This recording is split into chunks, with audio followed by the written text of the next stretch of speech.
우리 정부가 오늘부터 일본을 백색 국가에서 제외했습니다. 일본 정부는 매우 유감이라면서 반발했고 일본 언론들은 한국이 보복 조치를 취했지만 일본이 받을 영향은 미미할 거라고 내다봤는데요. 실제로는 그렇지 않은 것 같습니다. 보도에 송영석 기자입니다.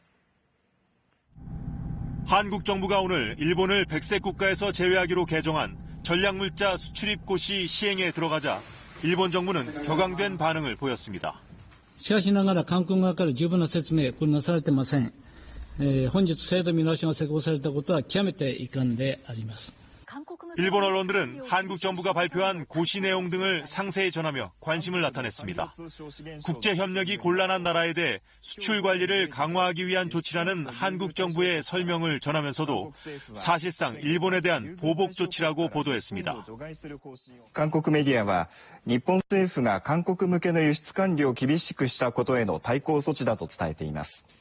니혼게이자의 신문은 D램 등 반도체 메모리는 대상에서 제외됐다면서 일본 기업들의 경계감은 있지만 당면한 영향은 경미하다는 견해가 많다고 보도했습니다. 한국의 백색 국가 제외 조치로 일본이 받을 타격이 크지 않을 거라는 얘기입니다.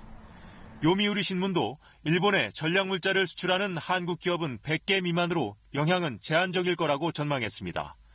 하지만 한일 갈등이 정점에 있었던 지난달 일본 제품의 한국 수출량은 지난해 같은 기간보다 9.4%나 감소했습니다. 특히 지난 7월 일본 정부의 수출 규제 강화에 대한 반발로 시작된 한국의 일본산 불매운동 여파로 식료품의 경우 한국 수출량이 40% 넘게 급감했습니다. 또 지난달 일본을 찾은 한국인 방문객 수도 30만 8,700명에 그쳐 지난해 8월보다 무려 48% 사상 최대 감소폭을 기록해 일본의 관광 산업에도 적잖은 타격을 준 걸로 보입니다. KBS 뉴스 송영석입니다.